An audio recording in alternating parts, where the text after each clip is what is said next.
நீரும் கையில் தனி சிலம்பும் மாதிப்பிடி போல வடிவம் கொண்டு ஒருத்தி வந்திருக்கிறாள் உம்மை சந்திக்க என்று உமது மன்னனிடம் சென்று சொல்லுங்கள். உடனே சொல்லுங்கள். சொல்ல மாட்டீர்களா? விலகுங்கள்.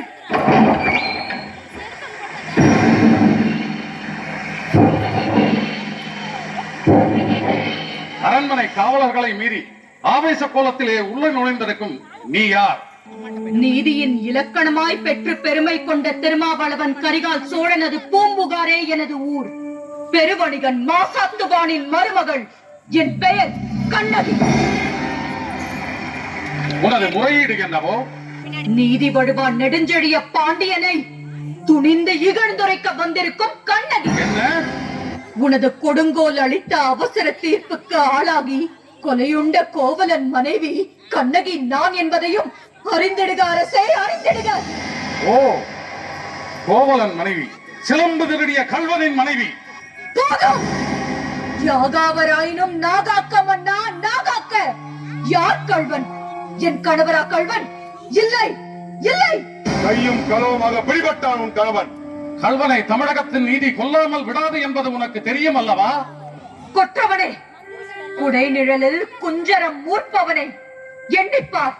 கொலு மண்டபத்தில் விசாரிக்கப்பட வேண்டிய வழக்கு கோயில் மண்டபத்தோடு முடிவானேன். சிந்தியுங்கள், நன்றாக சிந்தியுங்கள். குற்றம் சாட்டப்பட்டவர்களுக்கு மதிப்பு தராமல் கொலைவாளின் வேலை அவ்வளவு அவசரமாக நடைபெறுவானேன். இதற்கு பெயரா நீதி? இதற்கு பெயரா நேர்மை? இதற்கு பெயரா நியாயம்? இதற்கு பெயரா அரசு? உமக்கு பெயரா அறம் காக்கும் மன்னன்? என்ன? அரசு. கண்ணகி, உன் கணவன் கையில் இருந்தது அரசி கோப்பெரும் தேவியின் சிலம்பு. கோப்பெருந்தேவியின் சிலம்பில்லை, கோவலன் தேவியாம் என்னுடைய சிலம்பு. நம்ப முடியவில்லை என்றால் உன்னை யார் நம்ப சொல்கிறார்கள்? நீ யார் நம்புவதற்கு? உன் மீது வழக்குரைக்க வந்தவள் நான். குற்றவாளி நீ. நான் குற்றவாளியா? ஆம், நீ குற்றவாளி. அதனால் தீர்ப்பளிக்கும் உரிமை உன் கையில் இல்லை. இதோ இருக்கிறார்கள் பெருந்தன்மை பெரியோர்கள். இவர்களே இப்போது நீதிபதிகள். இவர்கள் உரைக்கட்டும் நல்ல தீர்ப்பு. கோப்பெருந்தேவியின் சிலம்பை கோவலன் திருடினான் என்பது குற்றச்சாட்டு. அதற்காக மரண தண்டனை. அது ஆராயாமல் அளித்த தீர்ப்பு. அதற்கு மன்னன் பொறுப்பு. இது என் வழக்கு. வழக்கிற்கு என்னமா ஆதாரம்? ஆதாரம் இதோ இந்த சிலம்பு. இதற்கு இணையான மற்றொரு சிலம்பை தான் என் மணவாளன் விற்க வந்தான். மாபாவிகள் அவரை கொன்று குவித்து விட்டார்கள். அப்படி என்றால் அரசி அணிந்திருக்கும் சிலம்பு? அவைகளில் ஒன்று என்னுடையது. அதற்கு ஆதாரம்? மதுரை பாண்டியா, உனது மனைவியின் பழைய சிலம்பிலே உள்ள பரல்கள் முத்துக்களா மாணிக்கங்களா? முத்துக்கள், அதுவும் கொற்கை முத்துக்கள். என்னுடைய சிலம்பிலே உள்ளவை மாணிக்க பரல்கள். அப்படியா? அதையும் பார்ப்போம். தேவி, இப்படி கொடு. இதோ பார்.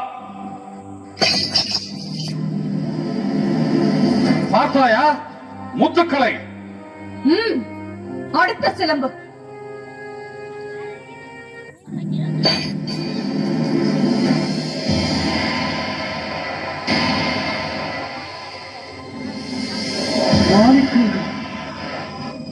மாணிக்கங்கள் அல்ல, ரத்த துளிகள்.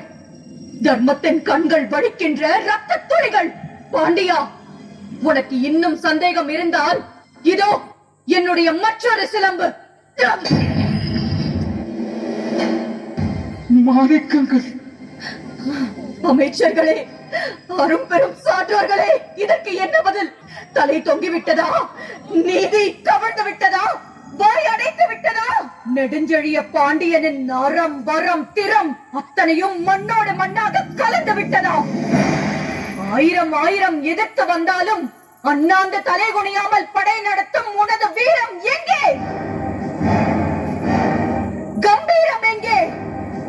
வெற்றி திருப்பாடு எங்கே? எங்கே? எங்கே? எங்கே? மன்னா, மாசு படரவும் மாநிலம் இகழவும் நீதி வழங்கிய உனக்கு செங்கோல் எதற்காக?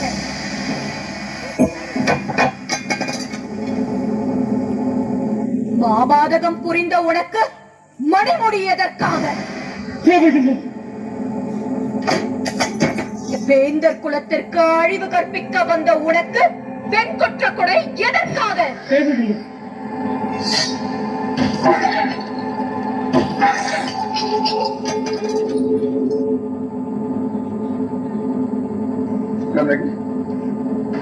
உன் கணவன் கல்வன் அல்ல. ஆராயாமல் அவசரத்தில் கொண்டு வருக அவனை என்று ஆணையிட்ட நானே கல்வன். தாயே,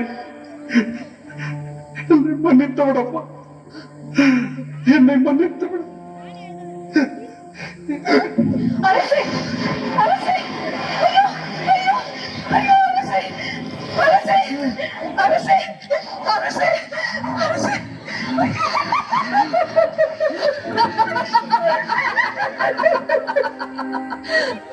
இது தவறியதால் வளைந்த செங்கோலை உங்கள் உயிரையே கொடுத்து நிமிர்த்தி விட்டீர்கள் அரசே, நிமிர்த்தி விட்டீர்கள்.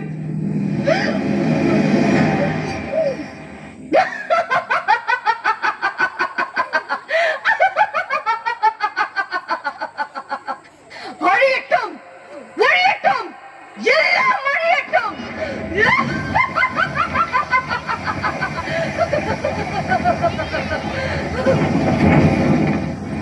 என் நெஞ்சிலே மூண்ட நெருப்பே,